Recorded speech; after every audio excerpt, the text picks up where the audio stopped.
Hello बच्चों, कैसे हैं आप। उम्मीद करती हूँ आप बढ़िया और एकदम मज़े में होंगे और अपनी पढ़ाई में व्यस्त होंगे। आइए बच्चों, नए अध्याय की ओर बढ़ें। हमारे अध्याय का नाम है वाक्य विचार। तो बच्चों, इस अध्याय में हम सबसे पहले जानेंगे वाक्य किसे कहते हैं। बच्चों, जिस पद या पद समूह से पूरी बात समझ में आ जाए उसे वाक्य कहते हैं। आइए कुछ उदाहरणों के जरिए जानते हैं और समझते हैं कि क्या है वाक्य। जैसे पहले हमारे सामने है एक शब्द बैठिए, दूसरा है इधर आओ या उधर जाओ, तीसरा है बच्चा सो गया, चौथा है धरती सूरज की परिक्रमा करती है। तो बच्चों, पहले उदाहरण में केवल एक शब्द है, उसी से पूरी बात समझ में आ रही है। अन्य तीन उदाहरणों से भी पूरी बात स्पष्ट हो रही है। प्रत्येक उदाहरण में क्रिया का प्रयोग हुआ है, इनकी रचना पदों से हुई है। ये वाक्य है। अतः हम यह भी कह सकते हैं कि शब्दों के जिस सार्थक समूह से किसी भाव या विचार को पूर्ण रूप से प्रकट किया जा सके वो वाक्य कहलाता है।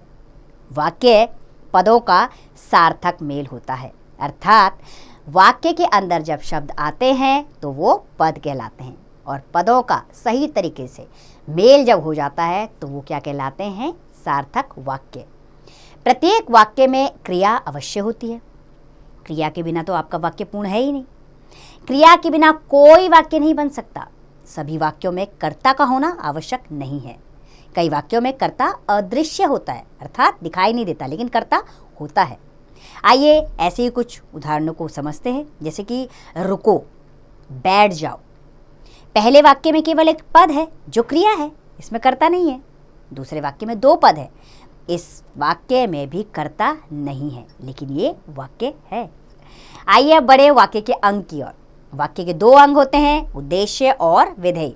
इनको भी एक एक करके हम विस्तार पूर्वक जानेंगे। तो सबसे पहले हम पढ़ेंगे उद्देश्य के बारे में। बच्चों, वाक्य में कर्ता जिसके विषय में कुछ कहा जाता है उसे उद्देश्य कहते हैं। वाक्य का कर्ता ही वाक्य का उद्देश्य होता है। दूसरा है विधेय। वाक्य में उद्देश्य के बारे में जो कुछ कहा जाता है उसे विधेय कहते हैं। आइए उद्देश्य और विधेय को समझते हैं। जैसे उद्देश्य है अमन 7वीं कक्षा में पढ़ता है, ऐसा पूरा वाक्य है, इसमें उद्देश्य है अमन और विधेय क्या है, 7वीं कक्षा में पढ़ता है। अच्छे लड़के माता पिता का कहना मानते हैं, इसमें अच्छे लड़के उद्देश्य है और माता पिता का कहना मानते हैं विधेय है। बस का ड्राइवर अपने घर चला गया, बस का ड्राइवर उद्देश्य है और अपने घर चला गया विधेय है। झांसी की रानी लक्ष्मीबाई बहुत साहसी थी, इसमें झांसी की रानी लक्ष्मीबाई उद्देश्य है और बहुत साहसी सी विधेय है। चलिए, अब हमने उद्देश्य और विधेय जान लिए, अब हम वाक्यों के भेद की ओर बढ़ते हैं। तो बच्चों, वाक्यों का वर्गीकरण दो आधारों पर किया जाता है, पहला रचना के आधार पर और दूसरा अर्थ के आधार पर। तो सबसे पहले हम जानेंगे रचना के आधार पर वाक्य भेद। बच्चों, रचना की दृष्टि से वाक्य तीन प्रकार के होते हैं, सरल वाक्य, संयुक्त वाक्य और मिश्र या मिश्रित वाक्य। तो सबसे पहले हम पढ़ेंगे सरल वाक्य के विषय में।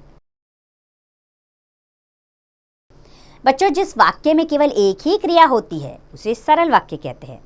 जैसे पवन सदा समय पर आता है, आज तेज हवा चल रही है, रेलगाड़ी समय पर आ गई थी, यहाँ कई साल से सूखा पड़ रहा है। तो इन चारों वाक्यों में एक एक क्रिया का प्रयोग हुआ है, अतः यह सरल वाक्य है। अर्थात जिसमें एक क्रिया हो वो कौन सी क्रिया होती है, वो क्रिया होती है सरल वाक्य वाली। दूसरा वाक्य है संयुक्त वाक्य। बच्चों, जिस वाक्य में एक से अधिक सरल या वाक्य समुच्चय बोधकों से जुड़े होते हैं उसे संयुक्त वाक्य कहते हैं। जैसे कि हम इतनी देर से इंतजार कर रहे हैं किंतु वह अभी तक नहीं आया। दूसरा वाक्य जैसे अब तुम यहीं रुकोगे और मेरे अगले आदेश की प्रतीक्षा करोगे। तीसरा वाक्य है आप कल इसी समय आ जाइए या यहीं बैठकर उसकी प्रतीक्षा कर लीजिए। तो बच्चों, इन वाक्यों में एक से अधिक सरल वाक्य समुच्चय बोधकों से जुड़े हुए हैं, अतः यह संयुक्त वाक्य हैं। संयुक्त वाक्य बनाने के लिए किंतु, परंतु, मगर, पर, और, एवं, या, अथवा, अन्यथा आदि समुच्चय बोधक का प्रयोग किया जाता है। तो ये तो हुआ संयुक्त वाक्य। तीसरा तरह का वाक्य है मिश्र या मिश्रित वाक्य। जिस वाक्य में एक प्रधान उपवाक्य और शेष उस पर आश्रित उपवाक्य हों उसे मिश्र या मिश्रित वाक्य कहते हैं। जैसे कि वह जानता है कि तुम उसकी सहायता अवश्य करोगे। कल सुबह तेज वर्षा हो रही थी, इसलिए वे इलाहाबाद नहीं जा पाए। मैंने उसे नहीं पुकारा क्योंकि वह सो रहा था। तो बच्चों, इन वाक्यों में जो पहले वाक्य हैं, जैसे वह जानता है, कल सुबह तेज वर्षा हो रही थी, मैंने उसे नहीं पुकारा, ये सब क्या है? प्रधान उपवाक्य हैं। और दूसरे उनके आश्रित उपवाक्य, यानी कि उन पर डिपेंड करते हैं। अर्थात अगर पहला वाक्य पूर्ण नहीं होता तो दूसरा भी पूर्ण नहीं हो पाएगा। अतः यह मिश्र या मिश्रित वाक्य है। आश्रित उपवाक्य अब क्या होते हैं? आश्रित उपवाक्य ये भी जान लेते हैं। बच्चों, जो उपवाक्य अपने अर्थ के लिए अन्य उपवाक्य यानी कि प्रधान उपवाक्य पर निर्भर होते हैं, अर्थात पहले वाक्य पर दूसरा वाक्य निर्भर होता है, वह आश्रित उपवाक्य कहलाता है। वह स्वतंत्र नहीं होता है, इसलिए आश्रित कहलाता है। अर्थात क्योंकि वो अपने में कंप्लीट नहीं होता है। जब तक पहला वाक्य कंप्लीट नहीं होगा, दूसरे का अर्थ नहीं निकल पाएगा, इसीलिए उसे आश्रित उपवाक्य कहते हैं। आश्रित उपवाक्य के 3 भेद होते हैं। पहला है संज्ञा उपवाक्य, दूसरा विशेषण उपवाक्य और तीसरा है क्रिया विशेषण उपवाक्य। तो सबसे पहले जानेंगे हम संज्ञा उपवाक्य के विषय में। बच्चों, जो उपवाक्य संज्ञा या सर्वनाम का काम करता है उसे संज्ञा उपवाक्य कहते हैं। जैसे रीना ने कहा कि मैं घर जा रही हूँ। यह बात सच है कि वे शहर छोड़कर चले गए। उसने पूछा कि हम कहाँ जा रहे हैं? क्या तुम जानते हो कि इंद्रधनुष में 7 रंग होते हैं? तो बच्चों, इनमें जो वाक्य है जो पीछे आ रहे हैं, मतलब आगे वाले वाक्य पर जो आश्रित हैं, डिपेंड है, वे क्या हैं? आश्रित उपवाक्य हैं। लेकिन वे अंश जो हैं संज्ञा का कार्य कर रहे हैं, अतः ये संज्ञा उपवाक्य हैं। अब दूसरा है विशेषण उपवाक्य। बच्चों, जो उपवाक्य विशेषण का काम करता है उसे विशेषण उपवाक्य कहते हैं। जैसे कि वह आदमी जिसने आपकी साइकिल चुराई थी आज पकड़ा गया। सफलता उसे मिलती है जो परिश्रम करता है। उस आदमी को ढूंढो जिसको तुमने रुपए दिए थे। तो बच्चों, इसमें जो पीछे के वाक्य हैं वो अंश विशेषण का कार्य कर रहे हैं, अतः यह विशेषण उपवाक्य है। तीसरा है क्रिया विशेषण उपवाक्य। जो उपवाक्य क्रिया विशेषण का काम करता है उसे क्रिया विशेषण उपवाक्य कहते हैं। जैसे कि जब बिजली गई तो मैं एक कविता याद कर रहा था। जहाँ तुम्हें अच्छा लगे वहाँ चले जाओ। वर्षा अब भी हो रही है, इसीलिए वहाँ जाना नहीं हो पाएगा। तो ये सारे वाक्य क्रिया विशेषण उपवाक्य के उदाहरण हैं।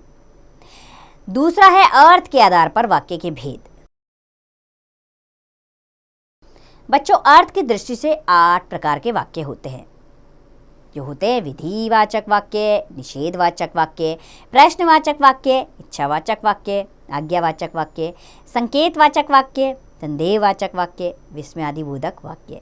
तो एक एक करके इन्हें भी विस्तार पूर्वक जान लेते हैं। तो सबसे पहले हम पढ़ेंगे विधिवाचक वाक्य के बारे में। जिस वाक्य में किसी कार्य का करना या होना सामान्य रूप से प्रकट होता है उसे विधिवाचक या विधानवाचक वाक्य कहते हैं। जैसे कि पूनम परीक्षा की तैयारी कर रही है। विपिन ने अपना काम पूरा कर लिया। पिछले साल हम गोवा गए थे। आज आसमान में बादल हैं। तो अगले वाक्य की ओर बढ़ते हैं, जो है निषेधवाचक वाक्य। निषेध अर्थात नहीं। जिस वाक्य में किसी कार्य के ना होने का बोध हो उसे निषेधवाचक वाक्य कहते हैं। इन वाक्यों में निषेध सूचक शब्दों यानी कि नहीं, ना, मत, कभी नहीं का प्रयोग होता है। जैसे कि डाकिया आज नहीं आया, मतेश ऐसा कभी नहीं कर सकती। ना वह स्वयं आया, ना अपने भाई को भेजा, फिर कभी ऐसा मत कहना। तो ये सारे निषेधवाचक वाक्य के उदाहरण हैं। तीसरा है प्रश्नवाचक वाक्य। जिस वाक्य में प्रश्न पूछा गया हो उसे प्रश्नवाचक वाक्य कहते हैं। इन वाक्यों के अंत में प्रश्न सूचक चिन्ह लगता है। जैसे कि तुम मेरे साथ कब चलोगे? सारंग को कौन पूछ रहा था? क्या रमन बीमार है? तुम मेरी बात क्यों नहीं सुनते? तो इनमें प्रश्न किया गया है इन वाक्यों में, तो ये प्रश्नवाचक वाक्य है। अगला है इच्छावाचक वाक्य। जिस वाक्य में इच्छा, आशा, शुभकामना, आशीर्वाद आदि का बोध होता है उसे इच्छावाचक वाक्य कहते हैं। जैसे कि काश मैं भी तुम्हारे साथ होता, सुखी रहो, चिरंजीवी बनो, ईश्वर आपकी रक्षा करे। तो इसमें इच्छा, आशा, शुभकामनाएं, आशीर्वाद का बोध हो रहा है, तो ये इच्छावाचक वाक्य है। आगे है आज्ञावाचक वाक्य। जिस वाक्य में आज्ञा, प्रार्थना, परामर्श आदि का बोध होता है उसे आज्ञावाचक वाक्य कहते हैं। जैसे कृपया नीचे बैठ जाइए, बड़ों को आदर करो, कक्षा में शोर मत करो, उसे तुरंत मेरे पास लेकर आओ। तो इसमें आज्ञा दी गई है, परामर्श दिया गया है, प्रार्थना की गई है, तो ये आज्ञावाचक वाक्य के उदाहरण है। अगला होता है संकेतवाचक वाक्य। जिस वाक्य में किसी काम का होना किसी दूसरी बात पर निर्भर हो उसे संकेतवाचक वाक्य कहते हैं। जैसे यदि तुम सच नहीं बोलोगे तो दंड मिलेगा, कल वर्षा हुई तो मैं नहीं जाऊंगा, अगर तुम समय पर आ जाते तो कुछ ना होता, और जैसे कि मेरे साथ चलो तो मैं तुम्हें आइसक्रीम खिलाऊंगा। तो इसमें संकेत है, अर्थात यदि एक वाक्य कंप्लीट नहीं तो दूसरा भी कंप्लीट नहीं हो पाएगा, पूर्ण नहीं हो पाएगा, इसीलिए संकेतवाचक वाक्य। आगे है संदेहवाचक वाक्य। संदेह, डाउट। जिस वाक्य में किसी काम के होने में संदेह प्रकट किया गया हो उसे संदेहवाचक वाक्य कहते हैं।